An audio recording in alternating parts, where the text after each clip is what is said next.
전 방송에서 저 PPL을 못했어요. 예. 하긴 했는데 못 먹었지. 산삼 좀 드리려고. 지금 내 옆에 앉아 있어가지고. 그 다 팔렸다는 그거 아닙니까? 예. 아니요. 이거는 이제 예. 산삼 순백인데 예. 두 분이 너무 고생하시니까 제가 좀 드리고 힘 좀 내시라고. 자, 향이 좋은데요. 여러분 이거 산삼 순백이에요. 예. 감사합니다. 자, 찐합니다. 이게 이제 압도적 사포닌 함량. 예. 우리 의사 선생님께서 사포닌은 어떤 효과가 있을까요? 대략? 일단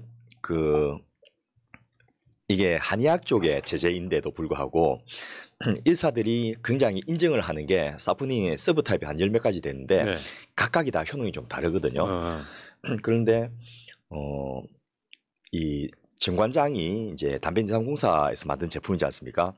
여기서 굉장히 연구를 많이 했는데 확실하게 그 자양강장이라고 하는 여러 가지 메타볼리즘을 빨리 하고 그 기력이 저하된 것도 좋게 해주고 이런 효과들이 인정이 됐고요. 제가 의과대학 다닐 때 이제 VIP 병동을 그 실습을 돌 때가 있었는데 그 저희 교수님 중에 한 분이 이 너무 부자분이 이 젊어질 거라고 산삼하고 녹용을 많이 먹어서 입원을 한 거예요.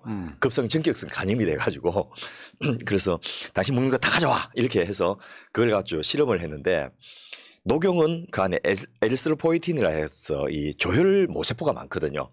그래서 막 암세포가 퍽퍽퍽 자라는 게 보이는데 산삼은 그게 없는 거예요. 그래서 이게 암 환자도 먹어도 되는 게 산삼이구나 알게 됐고 또 이 암세포 말고 다른 일반 세포들이 그 굉장히 활성화되면서 면역이나 장력이 좋아지더라 이런 것도 제가 네. 지켜봤습니다. 알겠습니다. 자, 이제 본격적으로 시작할게요. 자, 정권교체를 위한 싱크탱크 356회 방송 시작하겠습니다. 지금 제 옆에 두 분 나와 계십니다. 자, 민진규 소장님 나오셨고요. 예, 안녕하십니까. 민진규입니다. 요즘에 하고 있는 이 시리즈는요, 새나라에서 분석하는 게 아니고 국가정보전략연구소에서 분석하는 거예요. 예. 참. 자, 이따가 그 얘기는 하시고. 예. 이상구 복지과 소사이어티 운영위원장님 나오고 계십니다. 예, 반갑습니다. 이상구입니다. 네. 지금 이 방송이 굉장히 주목을 받고 있습니다. 예. 왜냐하면 이거는 사실은 국민의힘에게까지 영향을 끼칠 수밖에 없는 정말로 의정활동 잘했느냐, 예. 정말로 공약 잘 지켰느냐 이것 말고 더 뭐가 있어요. 예. 그래서 복지과 소사이어티와 정보전략연구소의 합작으로 만들어지는 거지. 예. 거기다가 아직은 저희가 많이 언급을 못하고 있지만은 그 브레인파크도 있고요. 예. 나라살림연구소도 있고요. 여러 군데서 협력해가지고 그 한두 군데가 아니고 이 정보전략연구소에서도 연구팀들이 같이 팀으로 해서 분석을 하고 또 같이 평가하고 정량평가, 정성평가 이렇게 해가지고 복잡하게 이걸 만들어내고 있습니다. 그러니까 그거를 뭐 마치 뭐 새날 방송이 무슨 아무것도 안 보고 한 거냐 이야기를 하실 필요가 없는 거고 그래서 대표로 여러분들이 복지과 소사이어티 후원 좀 부탁드린다는 이상한 그 답정 넣어 02-327-2353 오늘 저희가 방송을 오기 전에 이 우리 공약 분석 방송에 대해서 언론에서 보도를 많이 했길래 이거를 한번 단단하게 비판하려고 벼르고 왔는데 어제 그 정치시사 방송에서 저보다 뭐 훨씬 재미나게 이렇게 잘 깨버리신 거예요. 그래서 내가 의욕을 상실하고 그냥 푸난 시킨대로 따라가야 되겠다 이 생각을 하게 됐습니다. 어제 방송을 안 보셨다는 뜻이고. 자, 어쨌건 여러분 복지과 소사이어티 후원 좀 부탁드릴게요. 고맙습니다.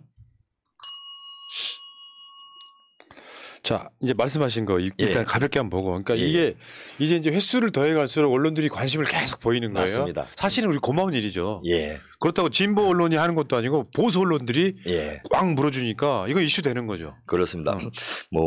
벌써 한 5군데 언론사에서 이걸 보도를 하고 있는데 주 내용이 편파적이다라는 거예요. 그래서 관심 가지고 보도해 주는 건 고마운데 도대체 편파적이라 쓰려면 뭐가 편파인지 제발 좀 이야기를 해달라. 그렇죠. 콘텐츠에 대한 반박이 없어. 예. 그러니까 지역 배분이 편파적인지 정당 배분이 편파적인지 아니면 평가 자체가 편파적인지 또 의원에 대해서 선별이 편파적인지 이런 것에 대해서 아무런 근거 없이 그냥 두루뭉실하게 편파적이라고 하는 겁니다. 그리고 두 번째로 편파의 내용이 그러니까 공약에 대한 평가가 불공정했다든지 그러면 어떻게 하는 것이 공정하다든지 이런 제한이 하나도 없어요.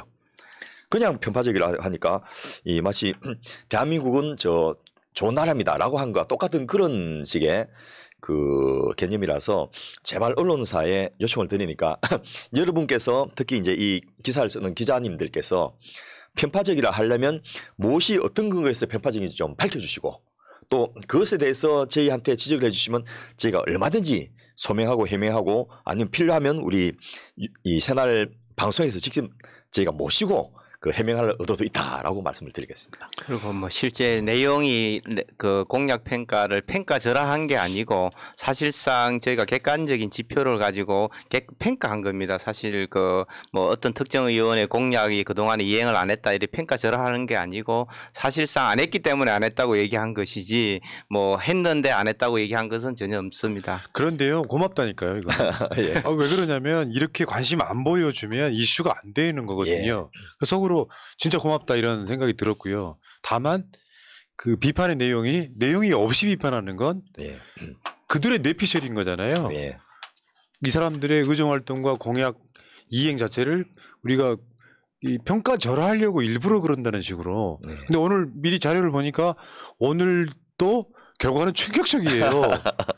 예.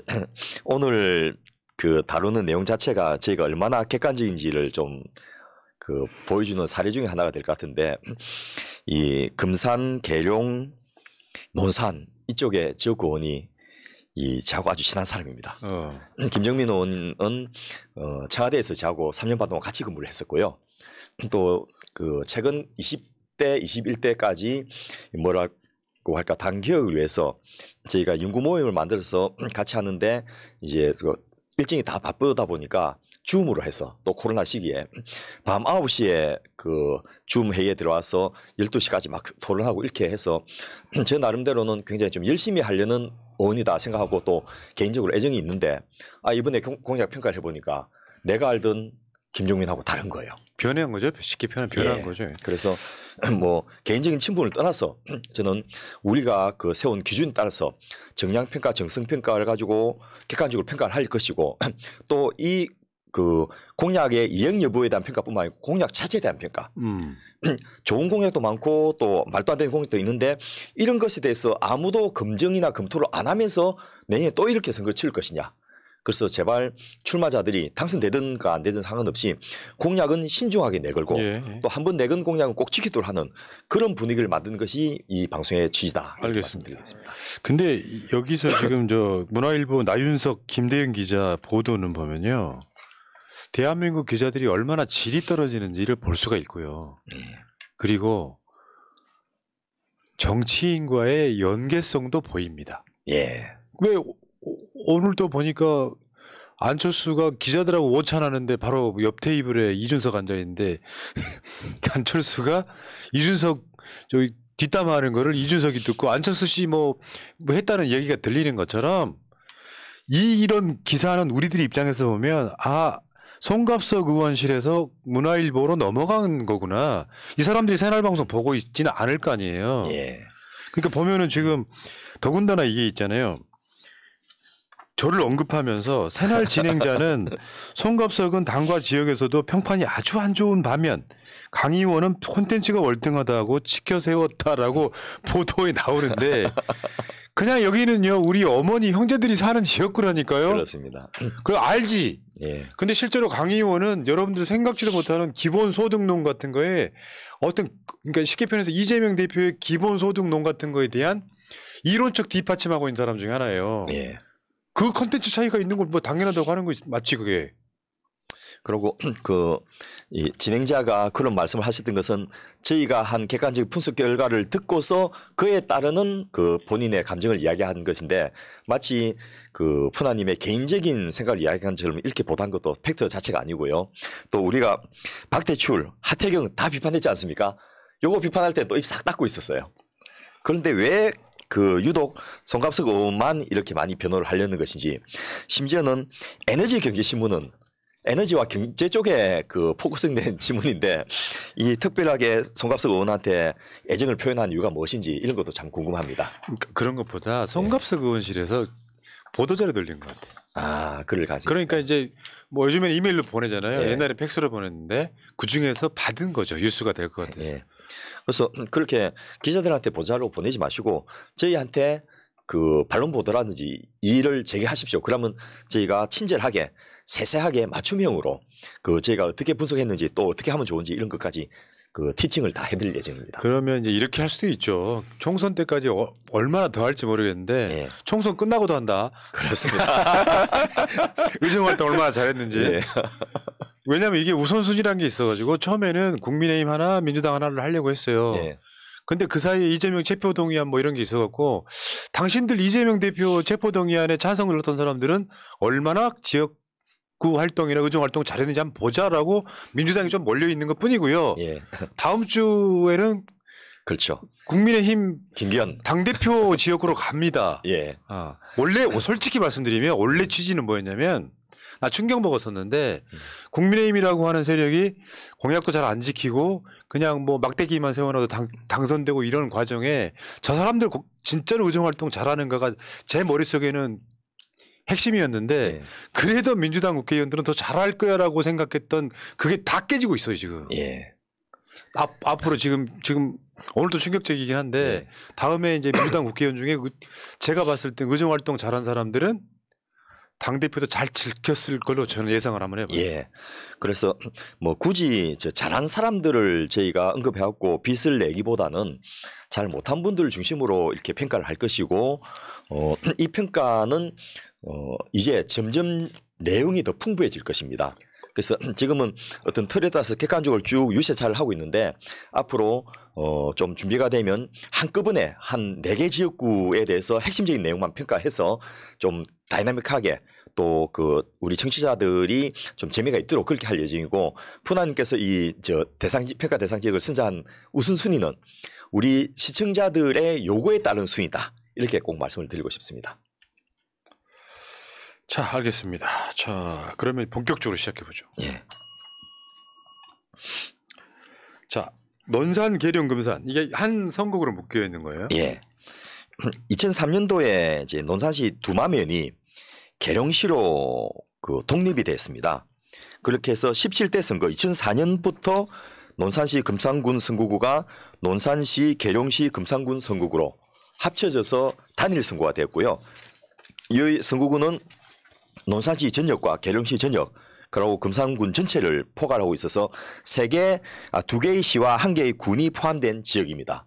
그리고 여러분 뭐 그 이름만으로도 아시겠지만 계룡하면 일단 육군본부가 있고 그러다 보니까 이 군 부대와 그 가족들 중심으로 하는 도시고 그 여기가 전체적으로 새로운 아파트가 들어서면서 사실은 충청도 중에서도 그 진보세가 강한 지역입니다.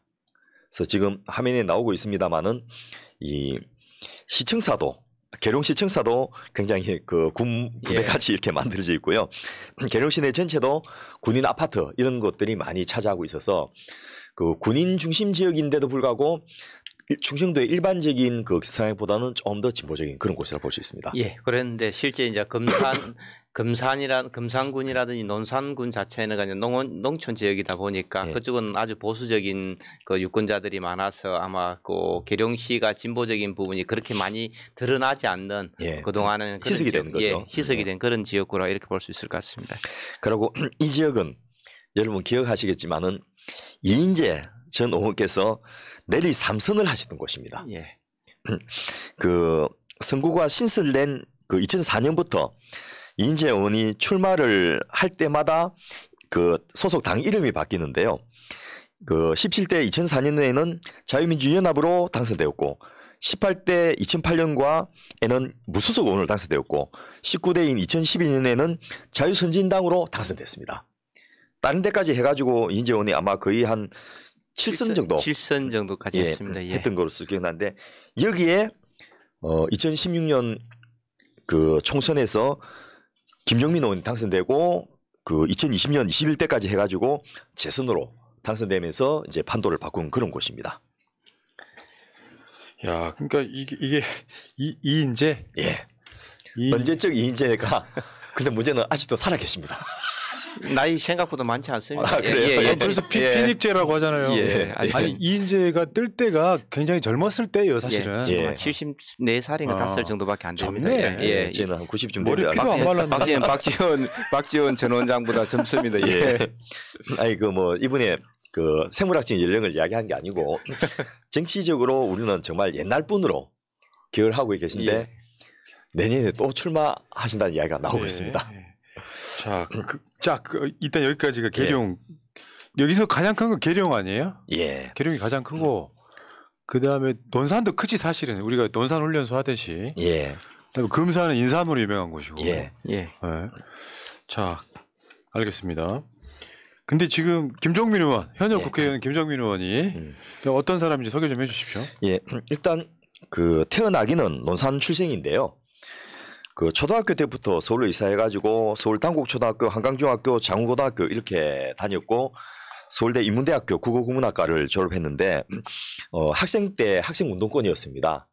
그래서 안희정 전 지사와 같이 이제 NL 계열로 활동을 했었고 내일신문에서 기자 생활을 하다가 그 참여정부 시절에 그 노무현 대통령 비서실에 대변인으로 근무를 했고 그 다음에 그 안희정 지사와 같이 그 충청남도 정무부지사로 일을 했었습니다. 그런 다음에 이제 19대인 2012년대에는 민주통합당 후보로 출마했으니까지만은 그때 이제 인재 의원한테 제갖고 낙선을 했고요. 그 뒤에 이제 2016년도에 두 번째 출마할 때부터 당선이 됐던 그런 케이스입니다. 예. 그래서 좀 일단 충청도에서 안희정 지사의 바람을 많이 좀 탔었고요. 또 안 지사가 그때만 해도 대권 후보 중에 한 분이었기 때문에 같이 일하는 분들이 여러분 좀 힘을 얻어서 많이 당선될 수 있었던 그런 계기가 있었습니다. 그러니까 지금 청와대에서 근무한 경력이 있는 거죠. 예. 대변인으로 근무했고 그때도 뭐 제 기억으로는 참 열심히 했던 것으로 기억을 합니다. 근데 사람이 변했다. 예. 그런데 그 일단 제가 의정 활동 결과를 보고 나서 깜짝 놀랐던 게 20대 국회에서 가결된 법안이 제로더만요. 예, 그렇습니다. 그 김종민 의원이 20대 대표 발의한 법안은 총 60건인데 대안 반영 폐기 9건, 수정 반영 폐기 2건, 임기 만료 폐기 47건, 폐기 2건, 실제 가결된 법안은 0건입니다. 21대에는 법안 제출한 게 46건으로 줄어들었는데 원안 가결 2건, 수정 가결 1건, 대안 반영 폐기 3건, 계류 40건, 가결된 법안은 3건으로 6.5%에 불과합니다. 실제로 뭐 그렇게 비율이 높다 이렇게 보기는 어려울 것 같습니다. 그러니까요. 그러니까 그게 참 이분이 좋게 보였던 시절은 뭐냐면요. 예. 그 조국 장관 그때 예. 법사위원으로 맞습니다. 나름 잘 싸웠어요. 예. 근데 어느 특정 시점에 국민과 당원의 뜻을 거스르는 그런 쪽으로 그 쭉 가기 시작했는데 실제로 보면 의정 활동을 잘했다고 보기는 어렵잖아요, 지금. 예. 저도 그 이런 데이터를 보고서 깜짝 놀랐는데 그 방금 푸나님 말씀하셨던 조국 그 장관을 변호하면서 법사에서 그 활동할 때만 해도 너무 힘들어 가지고 허리 디스크 때문에 이 콜셋을 차고 그 저 국회 상임위에 출석했고 저희하고 이제 그 끝나치고 이제 9시 10시 돼서 회의를 하면 너무 힘들어서 양해를 구하고 제가 좀 그 저 화면에 보이지 않더라도 좀 편한 자세로 할 테니까 양해해 주십시오 하면서 9시부터 한 12시까지 이렇게 뭐 줌으로 회의하고 이렇게 하는 걸 보고 참 제 아픈 몸으로도 의정 활동을 열심히 하는구나 이렇게 제가 생각을 했는데 이번에 그 공약 분석을 해보니까 이 그때 김종민이 아니네 이런 걸 발견하고 나서 제가 좀 고민을 많이 했습니다. 그러니까 공통점이 확실히 있는 것 같아요. 지금 우리가 지금까지 분석했던 분들 공통점 보면 일단 이 변했다. 예. 그 실제로는 의정 활동이나 공약을 지키려고 노력한다기보다는 매스컴에 노출됨으로써 자기 입지를 키워온 사람들 어제도 보니까 소위 이제 손가락 안에 드는 그런 분들 있잖아요. 예. 대략적으로 나가는 거 보면 언론은 정표현도 많이 나가고 또 그런 식으로 해서 자기 인지도 쌓고 실제로는 진짜 해야 될 일을 안 하는 것이 상당히 공통점으로 지금 발견이 되고 있는 거예요. 이 사람의 능력이라는 게 한계가 있기 때문에 박용진 의원 같이 너무 이 종편에 불을 준 대로 다 나가다 보면 첫째 공부할 시간도 없고 두 번째 보좌관이 일하는 거라 하지만은 보좌관을 챙기는 건 의원이 해야 되거든요. 의원이 안 챙겨주면 보좌관들도 진행을 못 시키는 거죠. 그러면서 지역 공약이나 또 자기 정책 공약들이 다 빵꾸가 나는 게 아닌가 이런 생각이 들면서 이 김종민 의원이 아직도 젊으시고 64년생이거든요. 또 앞으로 그 여러 가지 기회들이 있기 때문에 저는 이번 공약 평가 방송을 좀 신중히 들으시고 예. 그 조금 더 그 달라진 모습, 발전된 모습으로 이걸 활용했으면 좋겠습니다. 자, 그러면 이 논산 계령 금산의 출마 예상자 한번 보겠습니다. 예. 민주당은 뭐 일단 김종민 의원이 3선 도전을 예상을 하고 있고요. 그리고 이 가장 많은 유권자가 살고 있는 데가 논산시입니다. 논산, 계룡, 금산 중에서 이 논산시장으로 3선을 한 황명선 전 시장도 출마를 할 예정으로 되어 있습니다.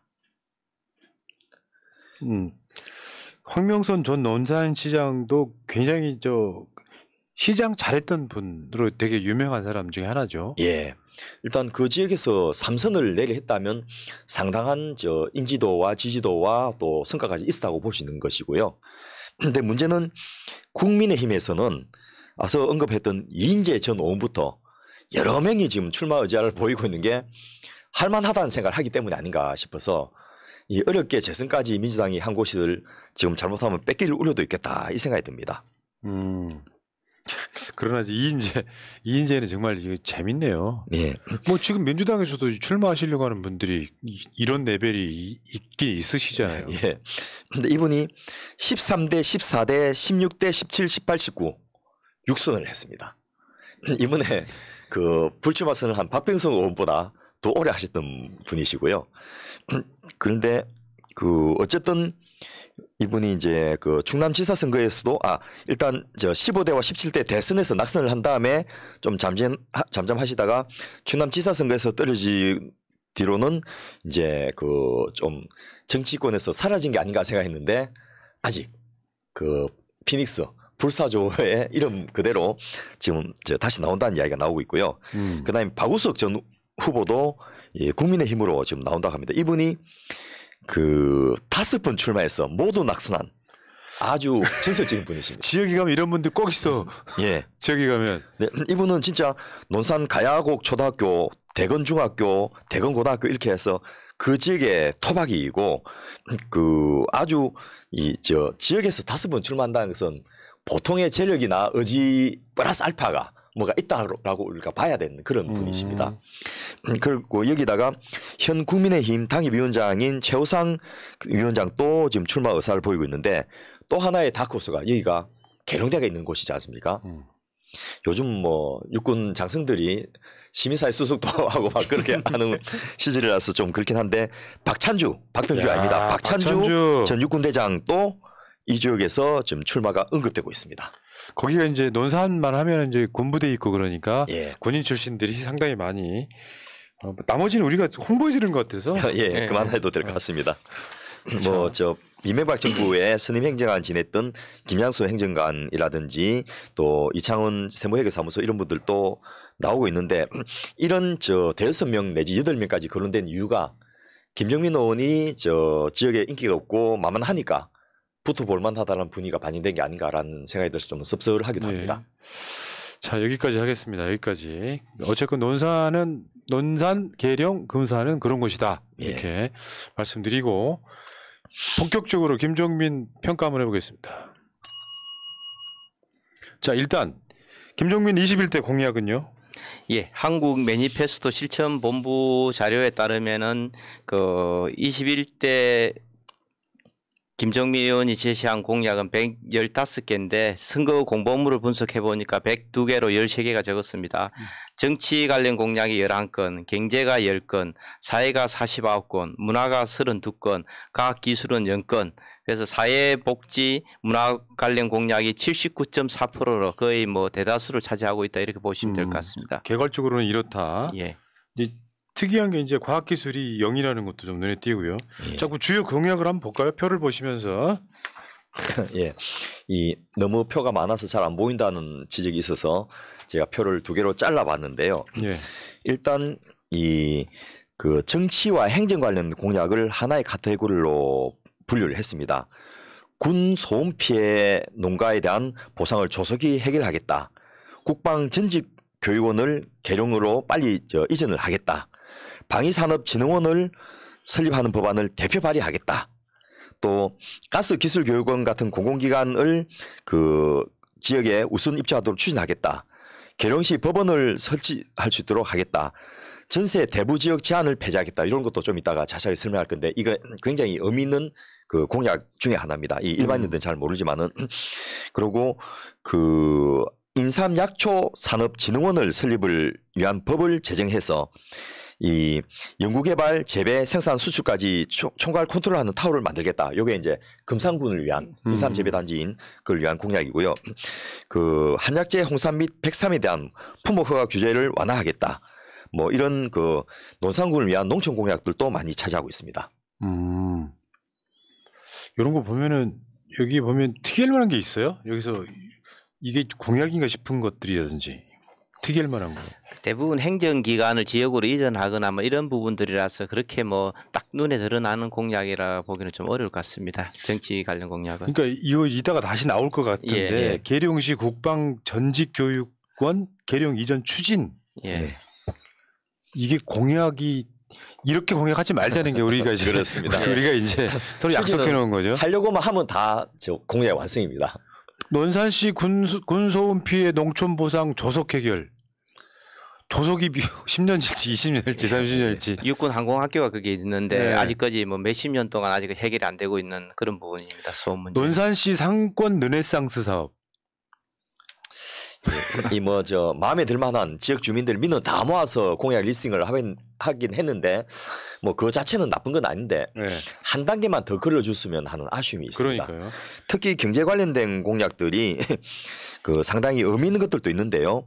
국방 산단을 활성화하겠다. 그리고 연계 사업체를 유치하겠다. 이런 것들은 굉장히 지역에 특화될 수 있는 좋은 공약들이거든요.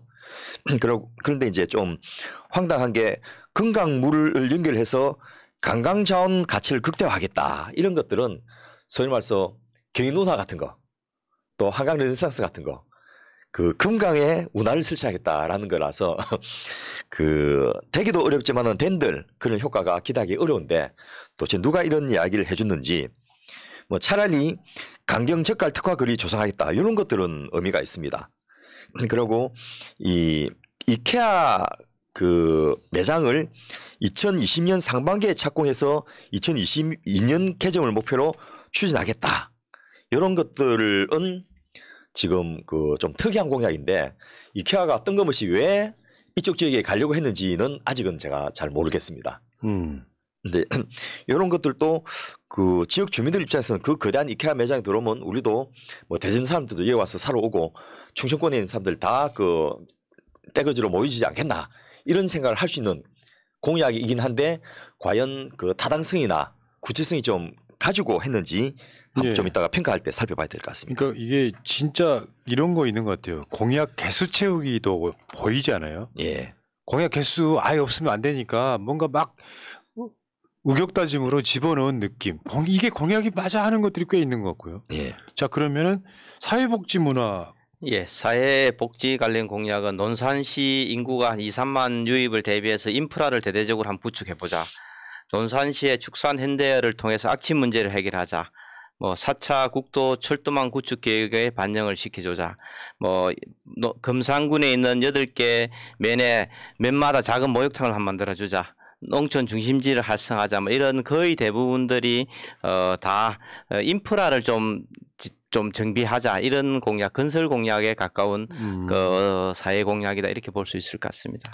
그런데 이 왜 인구 2만 내지 3만 명의 유입에 대비해서라는 공약을 만들는지는 모르겠지만 거기 국방산단이 들어오면은 예. 그 정도가 될 거다 이렇게 이제 예상하고 간 겁니다. 예. 그런데 국방산단 유치도 실패했지만은 인구는 오히려 감소했습니다. 참. 네. 그리고 국방산단 유치를 위해서 뭘 했는지도 지금 확인이 안 되고 있는데 문화와 교육 관련된 공약들도 이게 참 안타까운 게 많은데요. 논산 종합 실내 체육관을 건립하겠다.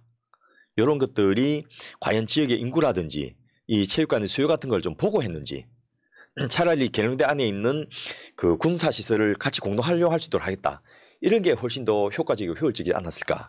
이런 안타까움이 듭니다. 그리고 농촌 중심지 활성화 사업으로 골프 연습장을 만들겠다.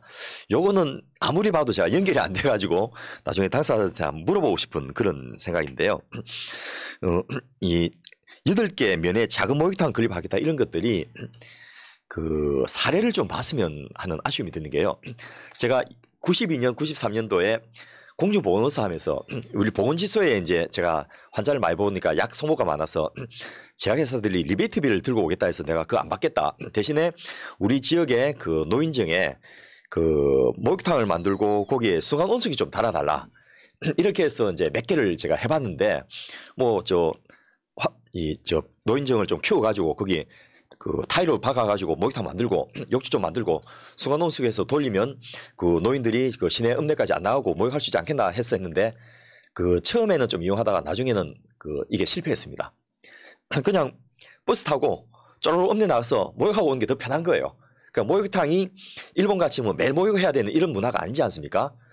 그래서 그 읍내 목욕탕 가면서 장도 보고 여러 가지 이발도 하고 이런 걸 같이 해결하는 건데 지금 여기서 8개 면에 작은 목욕탕 건립하겠다는 것은 그 이런 사례들을 하나도 분석 안 하고 그 내건 공약이 아닌가 싶어서 그러네요.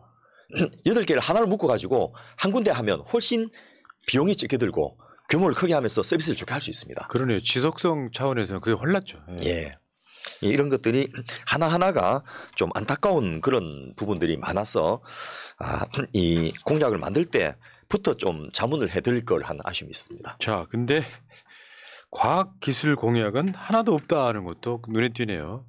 국방산단을 하려면 뭐 국방과학과 관련된 뭐라도 하다못해 그 국방과학연구원의 분원이라도 하겠다 이런 게 있어야 되는데 그쪽이 싹 사라져가지고 산단이 그냥 그 공짜로 되는 게 아니지 않습니까? 공장만 만들어진다 된 게 아니고 R&D 인력도 있고 또 그 군부대하고 같이 협력할 수 있는 실용화 인력도 있어야 되는데 그런 것에 대해서는 준비나 대안이 하나도 없는 그런 상태였습니다. 사실 국방 관련 기업들은 창원이라든지 뭐 구미라든지 이렇게 이미 다 거의 다 셋업이 다 돼 있는 상태이기 때문에 예. 별도로 논산에 뭐 그런 산단을 만든다 해서 대기업이 올 가능성이 높지는 않습니다. 그래서 아마 정부에서도 며칠 전에 결론이 났습니다. 국방 산단 유치하는 게 그 부결된 것 자체가 예 며칠 전에 났습니다. 예.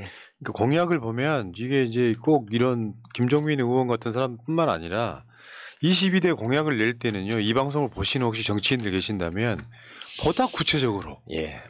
지킬 공약만 해야지 공약에다가 개수 집어넣기 같은 느낌 주시면 안 된다고 생각이 들고요. 그러면 이제 평가 한번 해볼까요? 지금 이 공약들을. 예.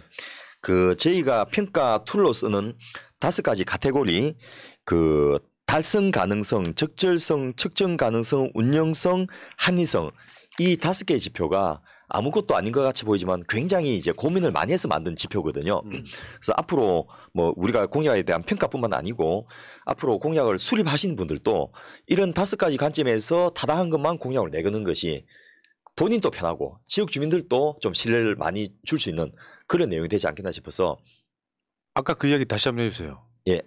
그러니까 이 분석을 지금 정보전략연구소뿐만 아니라 어디 다 같이 하고 있다는. 예. 저희가 5개 기관들이 같이 해가지고 하고 있고요.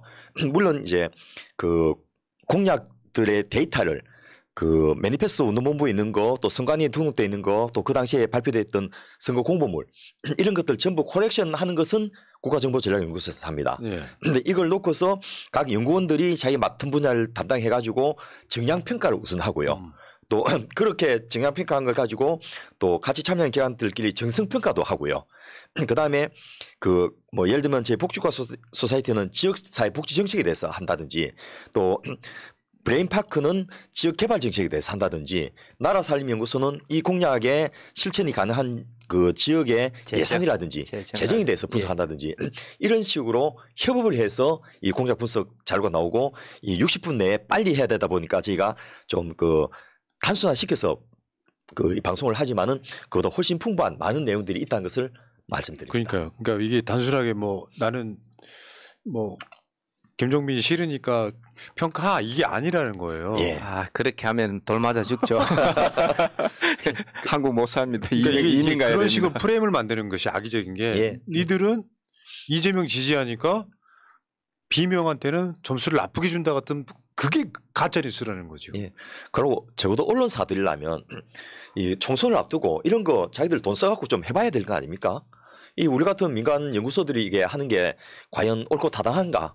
저희가 이 건으로 저 돈을 받는 게 하나도 없습니다. 자기들이 각자 연구원 동원하고 출연해가지고 이렇게 하고 있는데 이런 부분에 좀 그 충심을 좀 이해해 주기를 부탁드립니다. 그러니까 우리가 아까도 정량 평가 얘기하셨잖아요. 예. 굉장히 객관적으로 데이터화해서 수치로 내는 게 정량 평가예요. 예. 그 기분 나쁘다고 니들은 하 이렇게 주는 게 아니라는 거죠. 자 그러면 일단 총평. 예. 예, 전체적으로 뭐 달성 가능성 하, 적절성 하, 뭐 측정 가능성, 운영성, 합리성 모두 하로 평가가 되었고요. 실제 재밌었네. 많은 공약들을 추진할 그 자체를 안 한 것들이 많아 가지고 또 과연 정말 이걸 추진하려고 내건 공약인지 의심이 들 정도로 뭐 그런 부분들도 많았고 또 애매해서 측정할 수 없는 그런 소지들도 많은 공약들이 있어서 뭐 전체적으로 다 하를 받았다 이렇게 보시면 될 것 같습니다. 야, 지난주에서 충격이네요. 지난주 윤영찬, 예. 이번 주 김종민 모두 합니다. 예. 이거 어쩌시려고 그래요? 그 여러분이 잘 아는 언론도 자주 보도되고 또 열심히 하는 의원들은 공약도 꽤 찬찬하게 챙기고 있는 것들을 저희가 봤는데 이상하게 그 지금 우리 새날 청취자들이 관심 있는 도대체 니는 얼마나 잘하는지 보자라고 우리 보고 좀 부서해 달라고 요청했던 그분들은 대부분 지역 공약이나 자기가 약속한 정책에 대해서 무관심했던 걸 볼 수 있어서 좀 안타깝습니다. 자 그러면 일단 달성 가능성부터 볼게요. 달성 가능성. 일단 말씀하신 대로 제일 큰 게 국방산업단지 조성인데 이게 그 과연 논산이나 계룡이 창원이나 구미 또 사천 같은 지역에 비해서 국방산업단지로서의 어떤 유인이나 그 매력이 얼마만큼 있는지가 제가 좀 걱정이 됐는데 아니나 다를까 결국 정부에서 그 정권과 상관없이 이 지역에 계룡대가 있다고 해서 국방산업단지를 두는 것은 아닌 것 같다라는 결론이 나버렸거든요. 그런데 국방산업단지 유치가 그 무산돼 버리니까 여기 예정돼 있던 인구 유입도 무산돼 버리고 그 인구들의 유입에 대비해서 주거, 문화, 교육, 인프라 구축도 의미 없게 돼 버린 거죠. 근데 실제 뭐 며칠 전에 이게 결정이 제외되기 전까지 아무런 활동을 한 게 하나도 없습니다. 사실 인프라를 구축하면 이미 한 3, 4년 전부터 계속 준비해 왔어야 되는데 그런 부분도 전혀 보이지 않고 있습니다. 문제는 여기 보니까 법안조차 발의하지 않았다. 예. 이게 가장 큰 문제 아니에요? 지금까지 그런 분들이 꽤 많았어요. 예. 그 송갑사 의원 같은 경우 5.18 관련해서 아예 법안도 발의 안 하고 공약에는 있고 이런 거. 충청도의 그 지방 세수가 중앙정부가 이제 그 세수가 감소되면서 그 삭감을 해버리니까 충청도에 있는 의원들이 막 머리도 깎고 이렇게 했는데 이런 것들은 이제 적극적으로 중앙정부에 반대하고 어필하기 위해서 하는 거라고 볼 수 있는데 이 저 지역의 국방산단 유치 같은 것들은 그 노력을 하면 어떤 정도 그 흔적들이 남기 마련인데 저희가 찾기가 어려웠습니다. 사실 논산이 윤석열 대통령의 부친의 고향이라서 아마 제가 봤을 때는 아마 의욕적으로 도와주려고 노력도 많이 하고 있었을 것 같은데도 네. 참 이해가 되기 어렵습니다. 그러니까 지금 여기 논산 종합 실내체육관 건립도 사실 문제가 있는 거네요. 이것도 돔구장까지 만들겠다 이렇게 얘기하는데 인구는 계속 줄어들고 있는데 뭐 이 부분에 대해서도 지금 또 시장도 또 그 구축하겠다 이렇게 지금 밝히고 있고 하지만 그 정도 돔구장이 필요할 정도로 뭐 그런 지역은 아니다 이렇게 볼 수 있을 것 같습니다. 넓은 지역에 네. 농촌 인구가 많이 사는데 여기 저 실내체육관을 건립했을 때 오는 효과가 1년에 뭐 한 몇 번 쓰고 마는 그런 정도 될 가능성이 없죠. 예. 그 전국에 그 235개 기초지자체마다 공설 운동장이 다 있는데요. 제가 그 공설 운동장의 활용률을 분석해 봤는데 1년에 11개월 반, 11개월 2주가 놀립니다. 와, 그리고 쓰는 2주도 객석 점유율이 20% 미만입니다. 아이고. 그래서 그 뭐 굳이 동구장까지 안 하더라도 그 기존에 있는 종합운동장 이거라도 좀 활용했으면 또 종합운동장 안에 저 잔디를 까니까 그 밑에 스탠드 밑에 뭐 시설 넣어도 전국적으로 탁구장 22,000개를 넣을 수 있더라고요. 그러니까 돈 안 들고 할 수 있는 게 굉장히 많이 있는데 그 또 하나의 종합실내체육관을 건립하는 것이 인구 100만인 용인도 종합운동장 건립하고 지금 적자나고 있거든요. 이 과연 어떻게 쓰겠다는 계획을 가지고 이걸 했는지 좀 물어보고 싶습니다. 자, 어쨌건 달성 가능성이 하루 평가됐어요. 그렇습니다. 이 공약을 걸었는데 그 공약이 이루어질 가능성 없다 이거잖아요. 예. 그러니까 지금 공약 자체가 이게 그 되게 어려운 공약들 진행 중이다라고 하면 중을 주셨을 거예요. 예. 예, 맞습니다. 근데 대부분 다 지금 달성 가능성 없다 하가 나왔고요. 다음에 적절성 보겠습니다. 예. 아니 요 저 이케아 부분도 꼭 언급을 하고 네. 싶은데요. 이 저 자기 지역구에 이케아를 저 2020년 착공해갖고 22년 개정하겠다 했는데 이케아가 못하겠다라고 저 LH에 불화받은 토지를 다시 사가라고 아, LH의 토지 매매 리턴권을 요청한 상태입니다. 아, 이미 다 넘어왔고 예. 또 다시 계룡시에서도 다른 부동산 개발업자한테 이걸 팔아가지고 지금 특혜 예. 논란이하고 싸움이 지금 예. 붙었습니다. 그 사이 이렇게 지난해 다 돼버렸는데 예. 이 과연 이케아 유치를 위해서 뭘 하셨는지 좀 궁금합니다. 그러니까요. 자, 어쨌건 달성 가능성 하. 예. 다음에 적절성으로 갈게요. 적절성은 금강 그 논산에 있는 탑정호라는 그 큰 저수지가 있습니다. 그게 주변에 좀 횟집도 있고 유원지가 좀 나름 발달돼 있는데 거기를 그 농사를 지으면서 저수지 물을 많이 쓰면 수위가 좀 줄어들면은 좀 잘 안 된다고 해서 이걸 운하를 논산 운하를 만들어서 연결해서 우리가 좀 물이 더 줄어들지 않도록 좀 풍부하게 해서 뭐 유람선도 잘 띄워보자 이런 얘기를 하고 있는 그런 부분도 있고요. 그때만 해도 이명박의 4대강 그 경인 운하에 대해서 전 국민적인 반대 여론이 그 더 높을 때인데 이 또 하나의 내륙 운하를 하겠다라고 하고 또 경인 운하도 지금 그 천덕꾸러기 돼 있지 않습니까? 그 하루에 배 한두 척도 안 지나가는 이런 것들을 또 건설해서 논산 운하를 통해서 지역 관광 산업을 활성화시키겠다는 것은 현실적으로 좀 적절하지 않은 그러니까요. 그런 게 아닌가 싶습니다. 국민의힘스러운 공약이고 예. 아니 운하에 무슨 관광 산업을 유치하고 야, 이 멘탈이 뭔지 모르겠네요. 건강 물을 좀 조달해 주겠다는 그 수위에 관광하고는 좀 관계가 없습니다. 그다음에 꼭 그 운하를 안 파도 좋은 그 수자원 개발할 수 있는 아이템들 많이 있거든요. 예, 그런 다른 지역을 좀 다니면서 벤치마킹을 했으면 하는 아쉬움이 있네요. 그리고 골프 연습 시설이요? 이게 농촌 중심지 활성화 사업으로 대안을 골프 연습장 건립을 그 제기해가지고 도대체 이게 어떻게 연결되는 건지 아직도 저희가 모르고 있는 상태입니다. 말처럼 적절하지 않네요. 적절성. 예. 그다음에 이 국가철도망 구축 계획 대전에서 진주 구간 반영 추진? 뭐 이것도 지금 이미 김천에서 성주 합천을 거쳐가는 노선이 이미 확정되었기 때문에 이 부분도 이미 그 뭐 경제성이라든지 이런 부분이 없는 걸로 판단이 됐기 때문에 적절하지 않다 이렇게 봤습니다. 그래서 하. 예. 예. 그다음 볼게요. 그다음은 이제 측정 가능성입니다. 예. 이 축산 악취가 사실 굉장히 큰 문제지 않습니까? 그런데 공약은 논산시에 축산 현대화를 통해서 악취 문제를 해결하겠다라고 하는데 어떤 현대화를 통해서 악취 문제를 해결하는 사례가 아직은 없습니다. 지금 논산에서 10억을 들여가지고 탄소 중립형 청정 축산단지 조성을 추진하고 있는데 아직까지 기술적으로 악취 문제는 해결 못하고 있습니다. 그러니까 이거는 공약 자체를 이행했는지 안 했는지를 측정할 수가 없다 이런 예, 얘기죠. 축산 현대화고 악취 문제인데 뭐 악취도 계량화된 지표가 있는데 어디서 측정한 무슨 지표를 가지고 평가하겠다 이런 내용이 전혀 없습니다. 그다음에 군소음 피해 농촌 보상 조속 해결.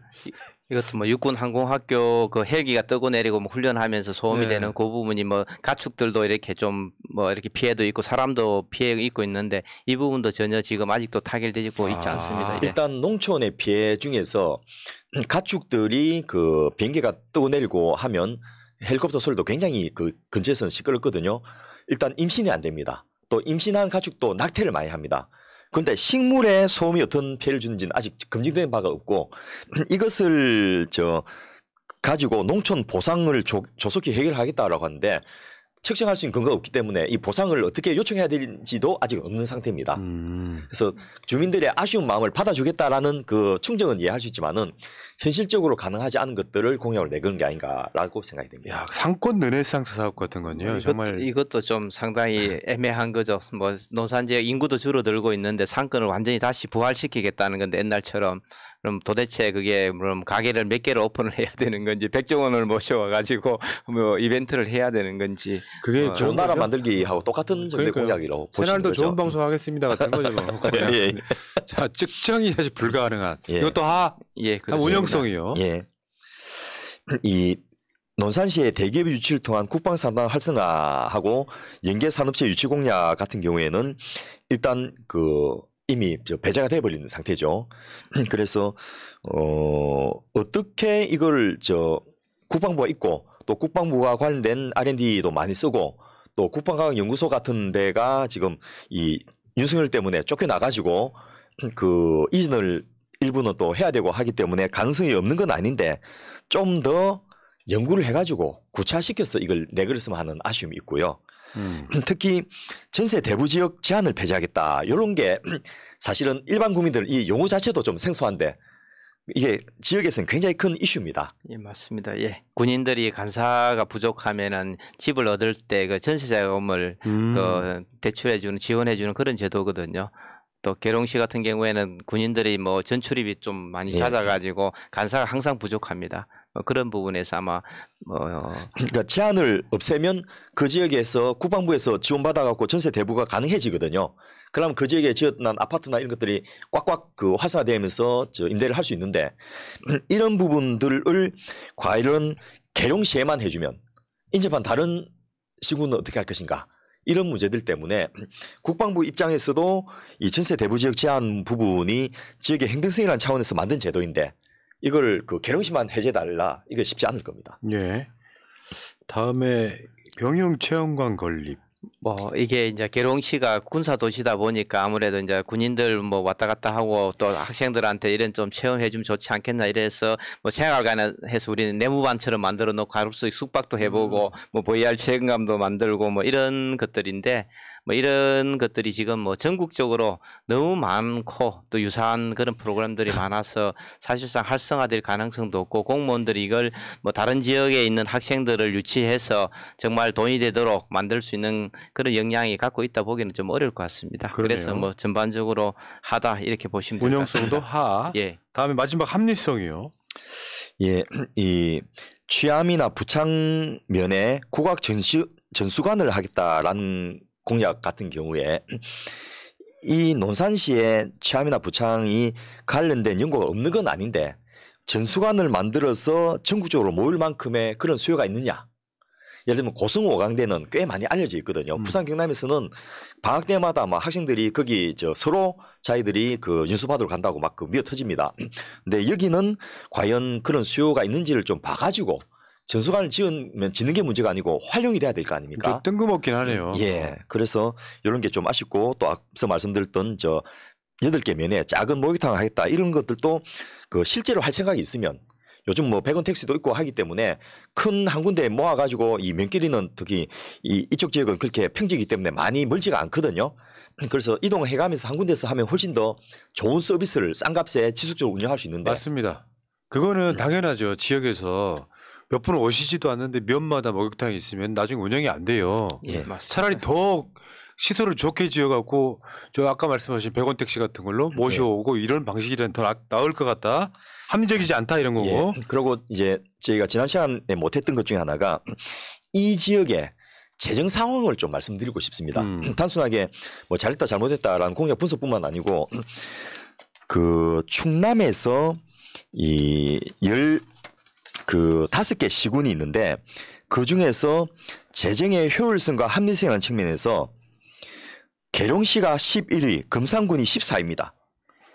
돈 자체가 없는 것이 아니고 이 돈을 얼마만큼 효율적으로 활용하는지 예를 들면 세외 수입 체납액 관리 비율, 지방 보조금 비율 이런 것이 그 얼마나 된지 또 예산을 다 못 써고 다음 불용으로 해서 다음에 넘기는 비중 이런 것들을 가지고 그 평가를 해봤더니 계룡시가 11위, 금산군이 14위였습니다. 논산도 15개 중에서 7위밖에 안 됐거든요. 이런 지역에서 돈이 없는 게 아니고 이 돈의 활용도가 굉장히 낮은데 이런 예산들을 좀 효율적으로 활용할 수 있는 이런 부분을 좀 고민하고 제안을 해줬으면 훨씬 더 이 그 공약들의 실현 가능성이 높지 않았을까. 이런 것까지도 여러분 좀 살펴보시라고 그럴까요? 제가 언급을 해드립니다. 자, 그래서 합리성도 하. 예. 그럼 공약을 왜 하는 걸까요? 나는 궁금한 게 누구도 이걸 평가할 거라 생각해 본 적이 없는 거죠. 지금까지 역사상. 대충 해가지고 선거 바람 불면은 민주당 공천만 받으면 당선되는 이런 느낌. 근데 당선되려면 뭘 해야 되냐면 언론에 많이 나와야 돼요. 예. 근데 언론에 많이 나오는데 민주당 대표를 막 이렇게 막 옹호하는 그런 사람은 언론이 안 받아주고 당대표 비판해야 기울어진 운동장에서 이 사람은 화제성이 있어가지고 언론에 부르고 하다 보니까 언론에 나오는 걸로 인지도를 높여서 결국 당선되는 공약이나 의정활동은 아무 상관없이 그래서 민주당이 공천을 할 때 시스템 공천할 때 이런 걸 반영해 물론 당연히 반영하는 시스템이 없진 않아요. 근데 이건 좀 심각하네. 일 잘하는 사람은 필요하다니까요. 그래서 지금 오죽하면 이인재 의원이 언제적 이인재인데 지금 7선을 하겠다고 그 명함을 내밀겠습니까? 만만하다는 거거든요. 그래서 지역구를 내주지 않으려면 좀 좋은 후보들이 좋은 경쟁을 해서 지역 주민들의 표심을 얻도록 하는 그런 전략적인 배치가 필요하지 않겠나 싶습니다. 예, 다음 주는 말씀하신 것처럼 김기현 그 울산 남구의 예. 국민의힘 지역구를 좀 살펴보도록 하겠습니다. 거기도 예상이 되네요. 예, 제가 뭐 미리 좀 싹 다 연구해서 좀 조사해 보니까 뭐 공약도 20여 개에 불과하고 거의 약간 좀 아주 모호한 공약들이 대부분인데 어떻게 참 당선됐는지 이해하기 어려울 정도로 네. 뭐 그런 공약들이었습니다. 그러니까 저는 그 민주당 국민의힘을 떠나가지고 그냥 공약 이행 평가를 안 하는 것 자체는 저는 국민의 문제라고 생각합니다. 맞습니다. 예. 우리 방송이 하고 있잖아 지금. 예, 지금 언론사들이 이거 해줘야 되거든요. 그렇습니다.